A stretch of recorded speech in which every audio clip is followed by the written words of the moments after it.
오늘도 저는 거대한 골리앗 앞에서라는 제목으로 하나님의 말씀을 전하려고 합니다.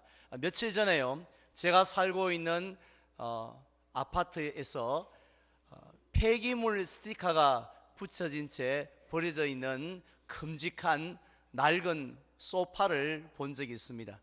그 소파의 상태가 어떠했는지 대충은 짐작이 가시죠. 한마디로 볼품이 없었습니다. 저걸 주워다가 우리 집에 둘까 이런 마음은 요만큼도 없고, 아직도 저런 소파를 쓴 사람이 있구나 라는 생각이 들 정도로 디자인은 너무 이 유행에 떨어져 있었고요. 그리고 색상은 때가 얼마나 묻고 빛이 바랬던지 우중충하였습니다. 인조 가죽이겠죠. 인조 가죽은 이게 찢어져서 너덜너덜했습니다. 제가 비록 그 자리에 앉아 보지는 않았고 앉고 싶은 마음도 없었습니다만은 누가 보더라도 불편하고 딱딱한 소파였습니다. 하지만 그 소파를 처음 주인이 보았을 때, 처음 그 소파를 구입하였을 때는 얼마나 마음이 기쁘고 또 마음에 흡족했을까요? 매장 안에 수많은 소파가 있지만 그 소파가 제일 눈에 들어왔을 것이고, 집에 들여놓았을 때에 너무 편하게 잘 사용했지 않겠습니까? 그래서 적지 않은 돈을 기꺼이 지불하고 집에 가져왔습니다만은 지금은 아무 가치도 없고 아무 쓸모도 없고, 그래서 미련 없이 바깥에 내다 버린 것이죠. 이런 낡은 소파를 볼 때마다 우리 성도님들은 어떤 생각을 하십니까? 혹시 내 인생도 한때는 새로 산 소파처럼 많은 사람들에게 인정도 받고 사랑도 받았는데, 이제는 어느샌가 낡은 소파처럼 누구에게도 쓸모가 없고 가치가 없는 그런 존재가 아닌가 하는 생각을 하시는 분들이 혹시 우리 가운데 계시지 않습니까? 우리는 흔히 사람들이 이러쿵 저러쿵 하는 그런 말들에 대해서 그거 신경 쓰느냐고, 그냥 한쪽 귀로 듣고 다른 한쪽 귀로 싹 흘려버리면 간단하게 게임 끝나는 것을 뭘 그렇게 마음을 쓰느냐고 말들은 합니다마는, 실제로는 어떻습니까? 물론 다른 사람에 대한 말은요 쉽게 잊어버립니다. 하지만 나에 대한 안 좋은 말들, 특별히 우리 가족, 우리 자녀에 대해서 안 좋은 말을 하면요 하루 종일 그렇게 기분이 나쁩니다. 그리고 속이 상하고 신경이 쓰인다는 것이에요. 비록 무심코 지나가면서 툭 던진 말 한마디이지만요, 그 말 때문에 몇 날 며칠을 이리 뒤척 저리 뒤척 한 적도 있지를 않습니까? 사실 목회자인 저도 예외가 아닙니다. 이렇게 많은 성도들을 이 부족한 종이 목회를 하고 있는데 왜 말들이 없겠어요? 왜 실수가 없고 왜 허점이 없겠습니까? 당연하지 않겠습니까? 그럼에도 불구하고 어느 한 분이 좀 좋지 않은 이야기를 전해 듣고 나면은, 아니 이렇게 많은 성도가 중에 그런 말 할 수도 있지, 그냥 잊어버리지 하는데 그러지 않습니다. 그게 잘 되지가 않는다는 것입니다. 그 이유가 뭔지 아십니까? 그것은 사람은 누구에게나 인정 욕구라는 게 있기 때문입니다. 마치 우리가 물을 먹고 싶은 욕구가 있고 잠을 자고 싶은 욕구가 있듯이 우리 모두에게 다른 사람에게 인정을 받고 싶은 그런 욕망이 있다라는 것입니다. 그래서 우리들은 누가 인정해 주지 않으면은 어때? My way. 누가 뭐라 그러든 내가 할 길 가면 되지, 이렇게 생각이 들지 아니하고, 누가 나에 대해서 싫어하고 누가 나를 거절하고 거부했던 그런 말들, 그런 행동들을 우리가 결코 그냥 넘어갈 수가 없습니다. 그래서 이런 생각을 가지고 힘들게 살아가는 그 사람들은요, 그 마음속에 실제로는 거대한 골리앗이 자리를 잡고 있기 때문입니다. 그 골리앗의 이름이 무엇인지 아십니까? 우리 한번 따라했으면 좋겠습니다. 거절감의 골리앗. 네, 지난 주일에 말씀을 드린 것처럼요, 저와 여러분들의 삶이 하나님이 원하시는 것처럼 늘 호호깔깔 기쁘고 즐겁게 행복하게 살지 못하고 늘 힘들어하고 괴로워하고 또 답답하게 살아가는 이유는 우리 눈앞에 서 있는 골리앗 때문이 절대로 아닙니다. 우리는 저 골리앗만 치워지면, 사라져버리면 난 정말 행복할 거라고 생각하는데, 사실 우리 눈앞에 있는 그 골리앗은요, 아무것도 아니었지 않습니까? 다윗 앞에 있었던 골리앗이 몇 초를 버텼습니까? 이스라엘 백성들 앞에 있었던 홍해라는 골리앗, 또 광야, 요단강, 여리고, 이 엄청난 것들이 사람들이 볼 때는 야, 이제 죽었다, 끝났다라고 생각했지만, 그러나 하나님 앞에서는 아무것도 아니었다는 것이죠. 대신에 무엇이 우리를 힘들게 합니까? 진짜 우리를 힘들게 하는 것은 우리 마음속에 살아 꿈틀거리는 골리앗이라는 것이죠. 가장 대표적인 것이 무엇이라고 했습니까? 두려움의 골리앗입니다. 그래서 하나님께서는 우리에게 계속해서 두려워하지 말라고 말씀하시는데, 모두 몇 번 말씀하셨다고요? 365번이나 서너 번 말씀하셔도 다 알아들을 텐데, 그렇게 많이 말씀하셨던 이유는 그만큼 두려움의 골리앗이 우리를 힘들게 하기 때문이라는 것입니다. 그런데요, 오늘 제가 말씀을 드릴 이 거절감의 골리앗도 결코 만만치가 않습니다. 우리들 중에는요, 부모님에게 어릴 적에 거절을 당한 사람들이 있습니다. 부모님은 물론 모르세요. 하지만 어릴 적에 부모님이 넌 안 돼, 그거 공부해서 말라 그래, 너는 꼭 그러더라 너, 이런 어떤 그런 말로 인해서 거절감을 받는 사람들이 있다는 거죠. 어떤 분은 남편이나 아내를 통해서 아내에게 거절을 당한 사람도 있습니다.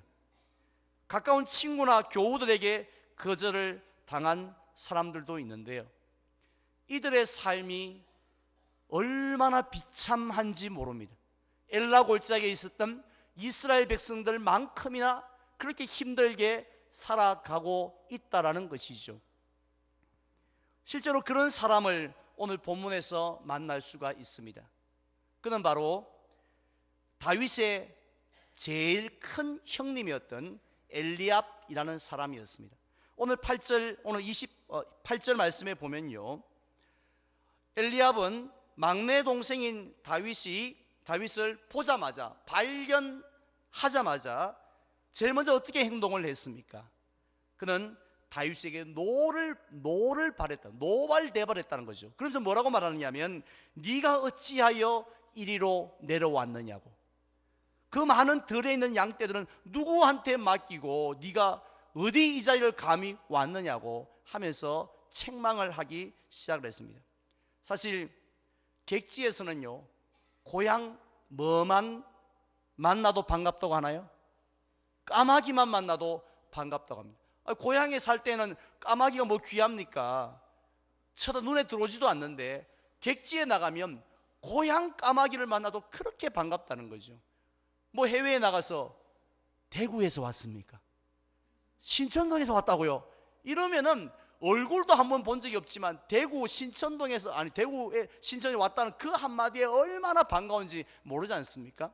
그리고 또 형만한 아우 없다고 하지 않습니까? 특별히 큰 형은 뭔가 달라도 달라요, 보면은. 자, 그런데 생사를 넘나드는 이 살벌한 전쟁터 한가운데서 다른 사람도 아니고요, 누구를 만나요? 자기의 제일 막내 동생을 지금 만난다는 것이 얼마나 기쁜 일입니까? 얼마나. 그리고 또 미리 사전에 전쟁 때 몇 월 며칠 날 도시락 가지고 가겠다, 위문품 가지고 가겠다고 이렇게 통보한 것도 아니고, 뭐 그때 스마트폰이 있습니까? 카카오톡이 있습니까? 불시에 동생을 만났으니까요, 더 반갑지 않았겠습니까?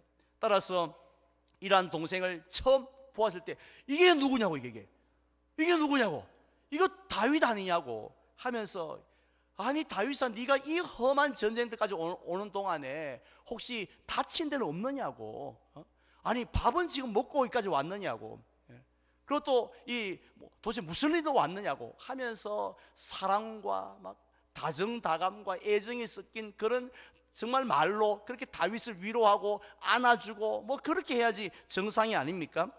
근데 엘리압은 전혀 그렇게 행동하지를 않았습니다. 어떻게 형이 돼서 그럴 수가 있을까, 이렇게 생각되어지는데요, 우리가 한 걸음 물러나서 가만히 생각해 보면 하고 그 엘리압의, 큰형 엘리압의 행동을 어느 정도는 이해를 할 수가 있습니다. 사무엘상 16장에 보면 이 엘리압에게는요, 평생 잊을 수 없는 상처가 하나 있습니다. 가슴 아픈 사건이 있었습니다. 지금까지 이 엘리압은 그 누구에게도 한번 거절당해 본 적이 없는 사람이었어요. 다 그를 유망주라고 생각했고, 다 집안의 기둥이라, 나라의 기둥이라 생각했는데 어떤 일이 있었습니까? 어느 날 사무엘 선지자가 2세의 가족이 살고 있는 베들레헴에 찾아옵니다. 왜 왔죠? 사울 왕을 대신하여서 이스라엘을 다스릴 왕 제목이 여기 있다는 것이죠. 그래서 그 후임 왕에게 기름을 붓기 위해서 온 것입니다. 그러자 이새는 8명의 아들들 중에 보자, 누가 왕이 될 감인가 하고는 후보를 선발을 했는데, 8명의 후보 아들들 중에서 7명을 선발을 해서 사무엘 앞에 세웠습니다. 그때 사무엘은 누구에게 제일 먼저 이 사람이구만 하고 기름을 부으려고 했나요? 그가 바로 제일 맏형 엘리압이었습니다. 왜냐하면 그런 용모가 출중했습니다. 키가 타의 추정을 불허할 정도로 특출났습니다. 사무엘이 생각할 때 왕이 되려면 이 정도는 돼야지 감이지, 이 정도는 돼야지, 이 정도는 생겼어야지, 이렇게 하고 기름을 부으려고 했는데, 그때 기름을 부었으면 엘리압이 왕이 되는 거예요. 그런데 하나님께서 스탑 하고 멈추게 하십니다. 그리고는 내가 이미 그를 버렸노라고 하면서 패스, 두 번째로 또 패스, 세 번째로, 그렇게 7명 모두 다 후보가 다 탈락하고 결국 누가요? 후보에 들지도 않았던, 후보군에 들지도 않았던 막내, 들판에서 양을 치던 다윗이 기름 부음을 받게 되었습니다. 그때 다윗은 이건 뭐 역전 말로 홈런 아닙니까? 있을 수 없는 일이 일어났으니까 세상에, 아니 난 후보에도 안 들던 내가 왕이 되다니 하고 뭐 감격스러워서 뭐 그냥 뭐 기쁨이 충만했겠죠. 하지만 그 다윗 저 뒤편에 구석자리에 앉아있는 엘리압의 심정을 한번 생각해 보시기 바랍니다. 얼마나 허탈했겠습니까? 그 기분이 어땠겠어요? 마치 버려진 낡은 소파 같다라는 생각을 하지 않았겠습니까? 하나님은 나 필요 없다고 생각하시는구나, 하나님은 나 쓸모 없다고 말씀하시는구나. 따라서 나는 지금까지 그렇게 생각하지 않았는데 가만히 알고 보니 나는 아무 짝에도 없는 그런 사람에 불과하구나 하는 열등감이 그에게 찾아오지 않겠습니까? 그런데요, 사람은 누구와 비교해서 열등감이 오면 거기서 끝나지 않습니다. 조용하게 있질 않습니다. 삶에 짜증이 나기 시작해요. 짜증이 나고 또 잘 되는 사람, 나는 이렇게 안 되는데 잘 되는 사람을 보면 이렇게 분노가 일어날 수밖에 없다는 거죠. 그게 타락한 본성입니다. 만약에 이 엘리압이 그런 거절감의 골리앗 앞에 사로잡히지 않았다면요, 어떻게 행동했어야 되겠습니까? 다윗을 보자마자, 여러분 지금 이 전쟁터에 들어온 이 소년이 누군지 아느냐고, 뭐 골리앗을 뭐 잡으면 이기면 어떻게 됩니까? 라고 질문하고 막 이렇게 당돌하게 말하는 이 소년이 누군지 아냐고. 얘가 바로 내 동생입니다, 내 동생. 근데 그냥 동생이 아니라고. 사무엘이 찾아와서 기름까지 부은, 앞으로 이 나라에 언제인지 모르겠지만 왕이 될 그런 그런 동생이라고, 내가 바로 이 동생의 형님, 맏형님이라고 이렇게 했을 겁니다. 그러면서 우리가 지금 이렇게 궁지에 몰려 있지만 하나님께서 이 아들, 이 동생을 보내준 걸 보니 여러분들 볼 때는 시시하게 보이지만 하나님이 이 아이들을 통해서 뭔가 길을 열어줄 것 같다고, 숨통을 트여주게 하실 것 같다고, 역전을 하실 것 같다고, 여러분 이제 마음 놔도 된다고, 이렇게 하면서 이 동생을 자랑스러워하고요, 동생 보고 힘내라고 하고 그렇게 해야 되지 않습니까? 하지만 엘리압은 그렇게 멋진 삶을 살지를 못했습니다. 왜냐하면 그의 마음속에 무슨 골리앗이 자리 잡고 있다고요? 거절감의 골리앗이 자리 잡고 있었기 때문입니다. 자, 그런데 이러한 거절감의 골리앗은요, 이 거절당한, 기름 부음을 받지 못한 엘리압에게만 찾아온 것은 아닙니다. 성경에 보면 잘 나가는 사람들이 볼 때 좀 대단한 자리에 있는 사람들조차도 그런 거절감의 골리앗이 찾아온다는 거예요. 다윗이 그랬던 겁니다. 오늘 본문에 보면 다윗도 하나님의 형 대신에 기름 부음을 받았다고 해서 늘 좋은 일만 있었던 것은 아니었습니다. 사람들이 그를 거절하기 시작하는데요, 첫 번째로 그는 조금 전에 말씀드린 큰형 엘리압을 통해서 이제 그 거절감의 골리앗을 만납니다. 엘리압은 그 동생 다윗을 하나님의 기름 부은 그리스도로, 또 하나님께서 보내신 용사로 전혀 인정하지 않습니다. 오히려요, 얼마나 무시하고 얼마나 우습게 보는지 그의 말을 한번 들어보십시오. 28절 하반절에 뭐라고 했습니까? 나는 너의 교만과 너의 마음의 완악함을 아노니 네가 전쟁을 구경하러 왔도다 라고 다윗을 한 줄로 평가해버리고 맙니다. 내가 네 좀 아는데 너 심히 교만하구나, 기름 부음 좀 받았다고 해서 목동인 주제에 이 전쟁터를 우습게 보고 이 전쟁터에 뭐 한번 해봐 하는 마음으로 오는 거 보니 네 진짜 교만하구나, 교만 덩어리구나, 그리고 또 너 진짜 완악하네, 이 전쟁터에 사람들이 피 흘려 죽는데 그것을 즐기려고 마치 뭐 투견이나 무슨 뭐 이런 어떤 사람들 보고 막 즐기는 것처럼, 남이 피 흘리는 거 보고 즐기는 것처럼 너 전쟁터에 와서 그냥 관중석에 앉아서, 스탠드에 앉아서 구경이나 하고 아유 잘하네 하고 이렇게 구경이나 하려고 너 왔지 않냐, 너는 그런 인간이야, 원래 그런 인간 하고 이제 이 다윗을 이제 평가절하를 하기 시작합니다. 사실 이 마음의 상처는 누구에게 받는지 아십니까? 관계가 먼 사람에게 받는 게 아니라 관계가 가까운 사람이 받습니다. 관계가 가까우면 가까울수록 그 받는 상처가 크다는 것이죠. 그래서 제가 상담을 하다 보면은 저는 우리 가족에게 상처를 받았어요, 뭐 남편에게 상처를 받았어요, 또 우리 뭐 어느 성도에게 상처를 받았어요, 이렇게 말하는 분이 많으세요. 이유가 뭔가요? 그만큼 가족이 가깝기 때문입니다. 그만큼 성도가 가깝기 때문이에요. 저는 지금까지 우리 성도들 중에 저는 미국에 있는 트럼프 대통령 때문에 상처가 돼서 밥맛이 없어요, 이런 분은 만나보지를 못했습니다. 왜냐하면 관계가 너무 멀기 때문에 트럼프가 무슨 말을 한다 할지라도 우리는 트럼 한번 할 일이 없는 거죠. 그러니까 전혀 먼 사람은 상처가 되지 않습니다. 따라서 다윗도요, 다른 사람들이 야 너 싸움 구경하러 왔냐? 네 목동인 주제에 너 여기 왜 왔어? 이렇게 말해도 상처가 안 됐을 겁니다. 하지만 큰형이 너 겨우 구경하러 왔어? 이렇게 말했을 때에 그의 마음에 얼마나 큰 상처를 입었겠습니까? 다음 두 번째로요, 다윗은 사울 왕을 통해서도 상처를 입었습니다. 33절에 보면요, 사울 왕은 그동안 단 한 명도 아무리 큰 상급을 걸어도 저요, 제가 한번 싸워보겠습니다 라는 사람이, 지원자가 한 명도 없었는데 드디어 지원자 1번, 기호 1번이 등장을 한 겁니다. 얼마나 기뻤겠어요. 그를 막사로 불러놓고 보니 다윗이거든, 소년 다윗. 그 다윗을 보자마자 빈말이라도 사울 왕이 야 너 키는 작지만 눈매가 니고 독사 눈매 같다, 와 니 뭐 이렇게 정말 네 속에 뭔가 있을 것 같다.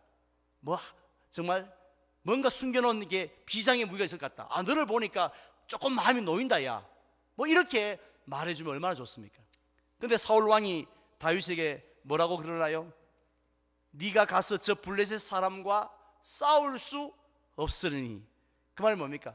가서 열심히 싸우라 해도 부족할 판에 게임이 안 된다. 게임이 니하고 저 사람하고 게임 자체가 아예 안 된다. 생각이 들들 하지 말아라, 이 말 아닙니까? 왜냐하면 너는 소년이요 그는 어려서부터 용사이기 때문이라고 했습니다. 물론 다윗을 염려해서 한 이야기였지만 다윗이 얼마나 힘이 빠졌겠어요.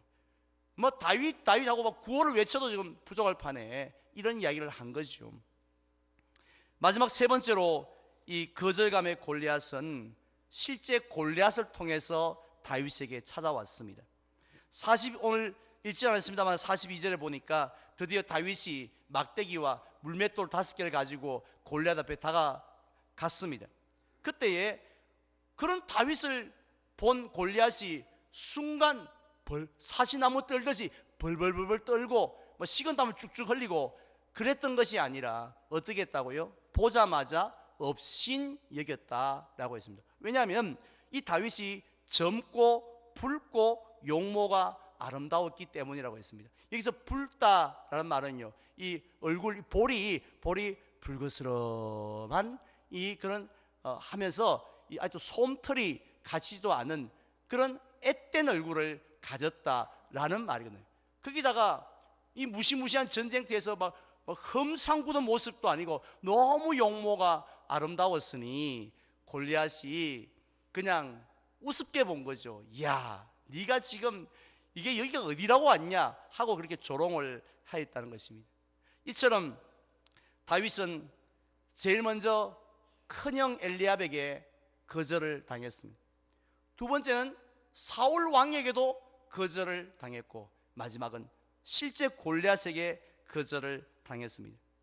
아니 그 전쟁터에서 그 누구도 다윗을 붙들고 당신만 믿는다고 하면서 이렇게 다윗을 인정해주고 잘 오셨다고 이런 사람은 한 명도 없었다는 것입니다. 자, 그럼에도 불구하고 다윗은요 자기 자신을 바라보며 그런 상황 속에서 자신을 바라보면서 아이고 나는 낡은 소파다. 낡은 소파. 아무 쓸모도 없고 이 전쟁터에서 그냥 긁어치기만 하는 그런 소파다. 소파. 내가 여기 있어서 뭐 하겠노? 집에나 가자. 이렇게 생각하지 않았다는 것입니다. 내가 목동이 주제에 뭘 나가서 전쟁을 하겠다는 것인가? 양의 똥이나 치지.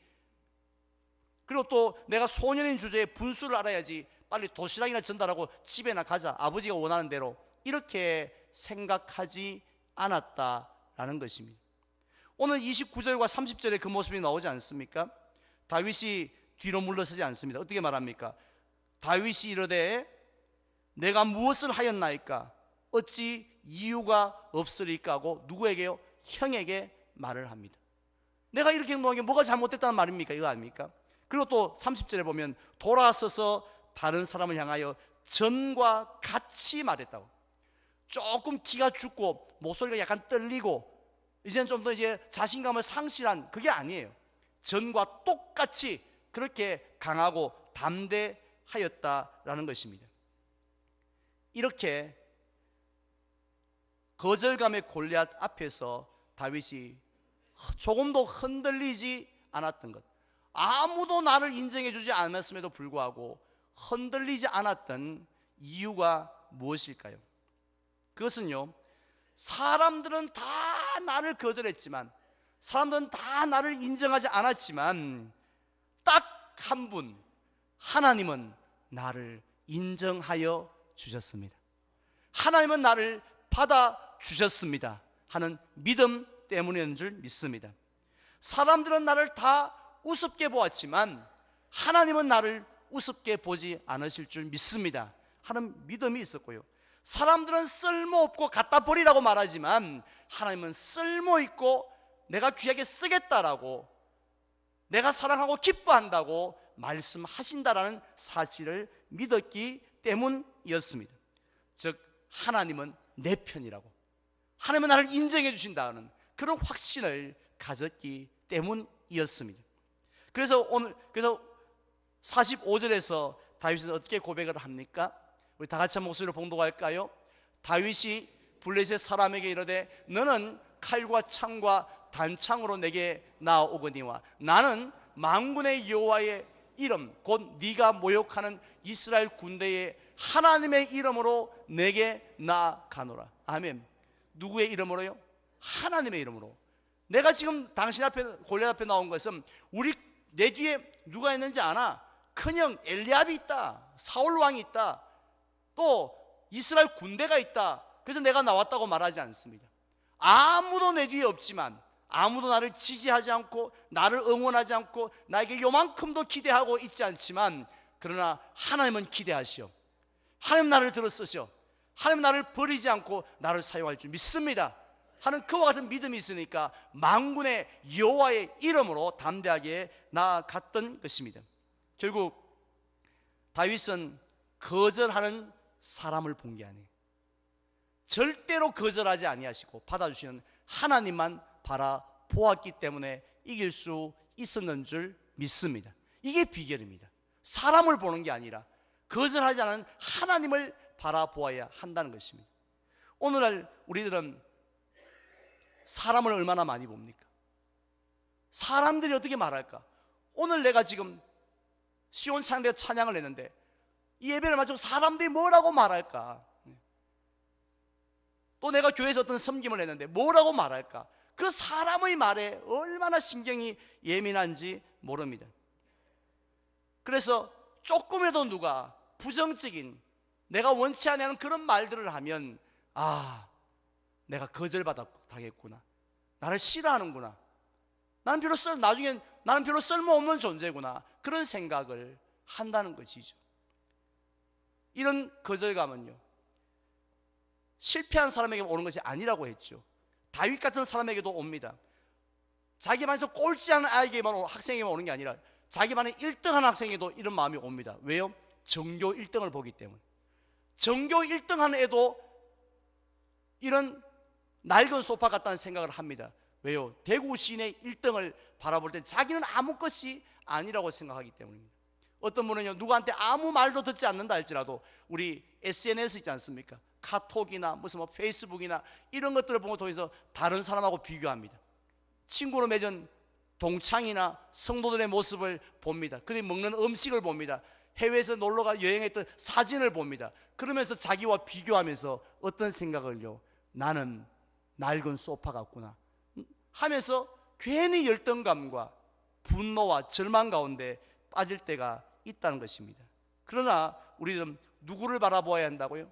이런 절망감의 골리앗을 하나님을 바라볼 때, 우리를 받아주신 하나님을 바라볼 때 능히 이겨낼 수 있는 줄 믿습니다. 하나님은 절대로 우리를 버리지 않습니다. 거절하지 않습니다. 사람들처럼 그렇게 말씀하지 않습니다. 그 이유가 크게 간단하게 세 가지가 있는데요. 첫 번째는 하나님이 우리를 지으셨기 때문입니다. 시편 139편에 보면 다윗은 주께서 내 내장을 지으시며 모태에서 나를 만드셨다고 했습니다. 우리는요, 누가 지으셨다고요? 하나님이 지으셨는 줄 믿으시기를 바랍니다. 하나님이 지으셨는데 우리 중에 하나님께서 지으실 때 하자가 있을까요? 불량품이 우리 가운데 있을까요? 하나님에게는 하자가 없고 하나님께는 불량품이 없는 줄 믿습니다. 우리가 볼 때는 좀 부족하게 느껴져도 다 하나님의 뜻과 계획을 이루기 위해서 하나님이 완벽하게 만드신 작품인 줄 믿으시기를 바랍니다. 그런 눈으로 여러분들의 자녀를 바라보세요. 그런 눈으로 주변 사람들을 바라보아야, 자기 자신을 또한 바라보아야 한다는 것입니다. 따라서 하나님은 우리를 지으셨기 때문에 절대로 버리지 아니하십니다. 뭐 이런 제품이 있어, 이런 작품이 있어 하고 하나님께서 실망하지 않으신다라는 것입니다. 두 번째로는 우리를 택하셨기 때문인데요, 허물과 죄로 죽었던 우리를 하나님의 자녀로 삼기를 하나님의 자녀로 삼으셨는데, 언제 우리를 자녀 삼기 위해서 택하셨는 줄 압니까? 우리가 등록했을 때요, 우리가 세례 받았을 때, 드디어 첫 번째 11조 드렸을 때 아니에요. 에베소서 1장에 보면 창세전에, 우리가 이 땅에 태어나기도 전에 하나님은 내가 너를 나의 자녀 삼으리라 하고 선택하셨습니다. 그 하나님의 선택은 절대로 후회가 없는 줄로 믿습니다. 따라서 절대로 우리를 하나님이 선택하셨기 때문에 변함도 없으십니다. 버리지 않으십니다. 마지막으로 예수님의 보혈로 우리를 구원하셨기 때문입니다. 우리는 물건의 가치를 무엇으로 평가합니까? 가격으로 평가하죠. 어휴, 이렇게 비싸? 가치가 있다고. 이것밖에 안 해? 가치가 없다고 생각합니다. 그렇다면 사람은 무엇으로 평가해야 됩니까? 우리 자신을 무엇으로 평가해야 됩니까? 많은 사람들은 성공과 실패로 평가합니다. 취업했니? 직장 있어? 놀아? 그걸로 평가하기도 하고, 몇 등 하니? 무슨 학교에 갔어? 그걸로 평가를 합니다.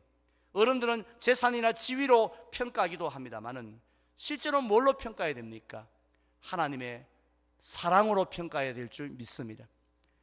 하나님이 우리를 얼만큼 사랑하셨나요? 요만큼 사랑하신 것이 아니라 독생자를 주시기까지, 십자가의 보혈을 흘리기까지 우리를 사랑하셨는 줄 믿습니다.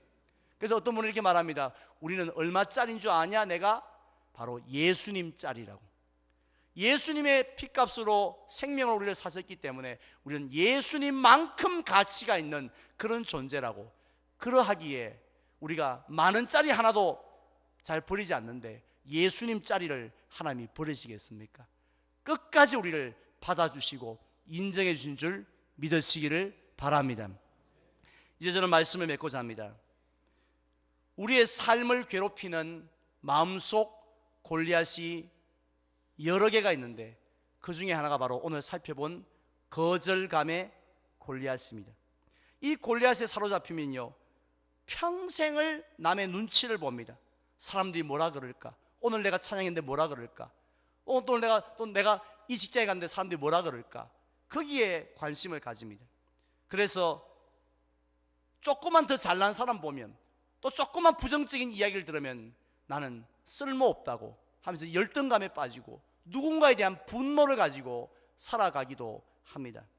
이러한 골리앗을 이기는 방법은 딱 한 가지입니다. 나를 받아주시는 하나님을 바라보시기를 바랍니다.